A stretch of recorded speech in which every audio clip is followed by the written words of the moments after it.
Letters of the Broken Heart, number 18, August 8th, 2024. How am I doing? How am I doing? Why would you even ask? I can't figure it out. Not that I can or need to, but curiosity, I guess. Why would you even ask? Like it matters in any capacity. It seems like such a pointless question. You know exactly how I'm doing. All you would need to do is think about it for a second. Think about me and you and us, and you would immediately have your answer. You ghosted me for 6 weeks, 42 days of nothing after I saw you in a parking lot with a big smile on your face, pulling someone else into you. Only 2 weeks after you told me you love me, after I handed you a towel while you were naked in the shower, after I have done everything possible to fully open my heart to you and show you that I am completely willing and committed to finally show up fully for the first time in my current existence with no resistance, with all the willingness to not project on you, to not protect myself, to truly show up in love. How am I doing? How do you think I'm doing? I'm doing my work. Every minute of every day, I'm holding myself in some ways. After I accepted the fact that it is not my time to die yet, even though I continue to wish for it. Not every day anymore, but more frequently than I would like. I continue to hold myself while I fight. While I fight the places I don't want to be, the feelings I don't want to feel, the pain I don't want to have, the time I want to escape, the memories I want to forget, the future I don't want to imagine. I hold myself firmly there in all those places I don't want to be at to make sure I never have to visit them again.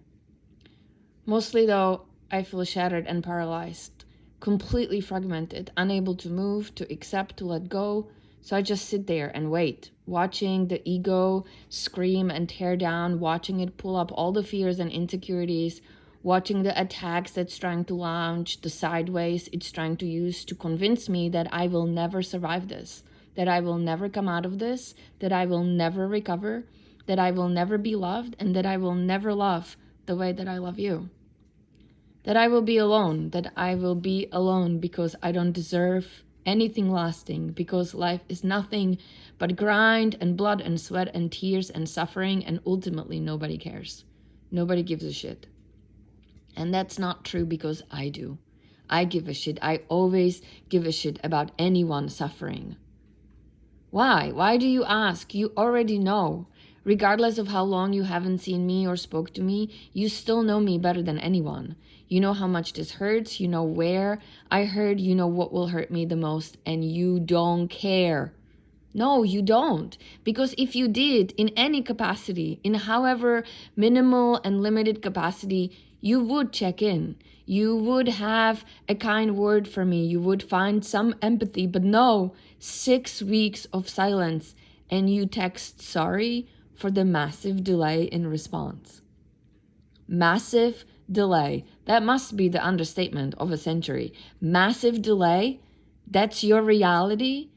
I do wish you could feel the anguish I felt every single day, waiting, praying, hoping, and while you can't feel it on a physical level, I do believe your soul is connected energetically and is completely aware of the ripple effects of your behaviors. Because that ripple reaches way beyond me as I interact with others who are affected by me, and then as they interact with others affected by them. And it has all started with your choice to not respond.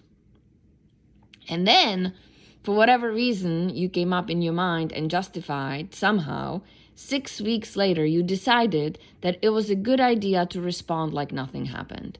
Like I should not have been affected by your silence in the first place. Like, of course it would be perfectly normal for you to respond. Sorry for the massive delay. I don't know if I should laugh or cry. The absurdity, the disconnect, the complete denial, the normalcy, the justification. I laughed a lot. I also cried a lot. I also did both at the same time, as I'm completely unable to process this in any capacity. I'm in my own denial, fully aware of not being able to comprehend and allow that somehow in my space, because I have no idea, no clue what to do with that. So again, I just watch it and do nothing. I laugh at the absurdity. I cry at the pain that it brings up. I hold the ego while it roars, trying to use it as a proof that I am unworthy and that I don't matter. That you don't care and really actually never did. That I was just a convenient tool for you to help to ease your pain that stopped working, so you threw me out and find a new one that currently works better.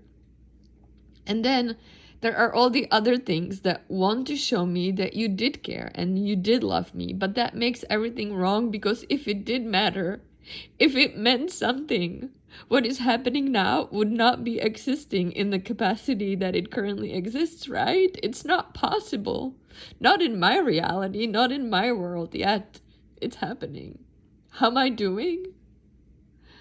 Do you really expect me to answer, or are you actually relieved that I'm not? Did you send it? Did you ask just to make yourself feel better? To pretend to yourself that you care? See, I checked in. I'm doing the right thing. I'm going out of my way. Is that why you asked? Because if you actually wanted to know, if you actually cared in reality, you would know. You would make the effort, however minimal, however gentle, which just leaves me with no, you actually don't care. And it is some kind of an excuse to make yourself feel better, pretending to do the right thing when the right thing would actually be honesty and transparency, whatever that is. But no, instead we will continue to play this game and pretend that everything is fine, that there has only been a delay, and how are you doing, because of course I care. It's disgusting. It's so disgusting. How can you not see any of it? Well, you can't. You have your own reality that you have created for yourself, and in that reality, you made me collateral damage and justified it. So answer your own question. How am I doing? I am your collateral damage, and it fucking sucks. I hate it. I hate every second of every minute of every day. I hate it. While I have full and complete awareness of myself, I have no control. I guess that's not true, because if I did not have any control, you would be experiencing the effects of it, because my ego wants to retaliate bad. She wants to hurt you. She wants you to see all the pain and suffering you awoke, you created. She wants you to suffer. But my awareness locked her in this bubble, and she's not allowed to act externally outside of this letter until fully neutralized, however long it may take, whatever it may take. So she's just kicking and screaming within the safety of the space I'm allowing her. She has moments where it seems she may actually break free, but the fail-safes seem to be pretty effective in bringing her down. It's not pretty. It's not pretty at all. She feels insane at times, crazy. She feels like acid is running in her veins. She feels turned inside out skin-wise. She feels ripped open, bleeding constantly. She feels there's no way she can ever survive this and stabilize again. She feels completely out of control. She does not understand how she seems to be functioning. So I hold her, I talk to her, I love her, I accept her exactly as she is. The exact same way I love you and accept you exactly as you are, exactly where you are. I choose to embrace all the darkness while I hope that the light will somehow eventually find its way in, because I know that it exists. I absolutely know that as an ultimate truth, that the light exists. So eventually it must come in. I'm not playing this game anymore. I'm not. You can keep at it, whatever you're telling yourself, whatever you want to convince yourself, however you want to reason, to justify and pretend massive delay, whatever you want to call it.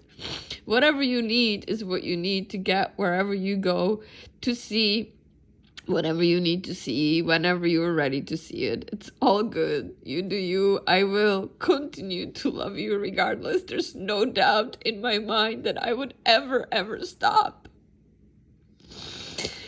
My door is open. You can come in and talk truth anytime you want, any day. You don't have to even knock. The door is open, always open for anyone, but not for the game.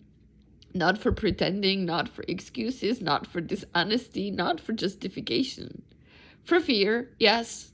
For honest fear that makes itself plainly visible, yes. For that also, because we can hold it while we call it what it is. Because when we call it what it is, we can love and accept it and validate it without having to project it and justify it and use it to make ourselves feel better while dragging others down into the darkness. Honest fear is always welcome. I'd like to think this is my last letter to you. I would like it to be the last one, but I guess you never know. I thought the silence was the worst, that it was the biggest trigger. And it was, until the last text came, and then the silence seemed like heaven. Then the fact that you were consciously choosing to not reach out and connect all of a sudden seemed kinder and gentler than the text. What a fucking blow. There you go, every day about your life, doing your things with the person you're with the person you replaced me with. I wish I could be happy for you. I wish I could say, I hope it works out for you. I wish I could say, I hope you find what you're looking for. I wish I would believe it's real. I don't. And at the same time, it doesn't matter what I believe or wish about you. Clearly, I have no idea who you were or who you are, because in reality, you never actually let me in. In reality, I never stood a chance, but I sure learned a lot about myself and about love in general. And for that, I am, as Amel would say, begrudgingly grateful, even though I would rather have never experienced any of it if I had a choice. But sometimes we don't have a choice. Sometimes it's just what we need. What we actually need to wake up to ourselves. So here I am waking up. How am I doing? I'm waking up and it hurts like hell. I understand that you have your own reality, your own truth that I know nothing about, and yes, it was a mistake to believe that our realities were similar, that we held similar, if not same, beliefs about treating other people, checking ourselves in the midst of our own trauma and healing. But somewhere in there, I guess I got lost and let you pull a Brian, Dave, Marley, and Dylan on me all at the same time. I really didn't see that coming. I really didn't. Not like this. However you rationalize, justifies, and excuse your current truth, however right you think you are, I do believe that you really do not see any of it.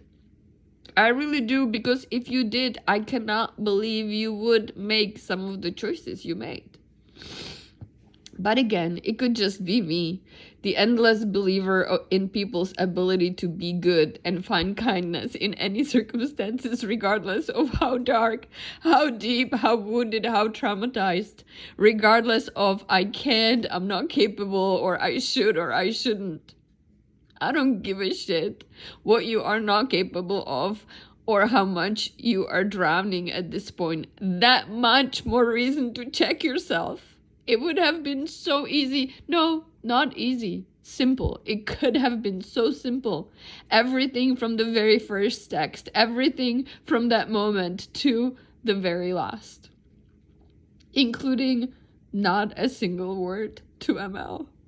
Not a single word to the kid you have been a parent figure for half of his life. How do you rationalize and justify and accuse that? Do you think it doesn't matter to him that you just disappeared without a single word of explanation? Do you think it won't have any subconscious effects on him and you will wave the flag of doing your work? Not capable. What a convenient excuse. It's so sad, especially after losing Will. Did it ever occur to you that a conversation with ML may be a good idea? How about, hey, I really need to remove myself completely. How about that? There doesn't even need to be a reason given. Just this is the action I need to take. It's not personal. By avoiding that, by ignoring it, that makes it personal. But then again, you have your own truths that you rationalize and justifies. And apparently being a good human is not part of that. It's not like I was asking you to continue to help us in life way or check in if we are okay after a storm, if we're still alive, or if there was any damage to the house. You would have to care for that. You would have to be a good human. You would have to remember that we matter. and that we were a family. You would have to consider someone else but yourself. You would have to be a good human, but I guess that you is gone. Well, if he ever returns, you let him know that I would love to talk to him. Until then, I hope you live the life you deserve.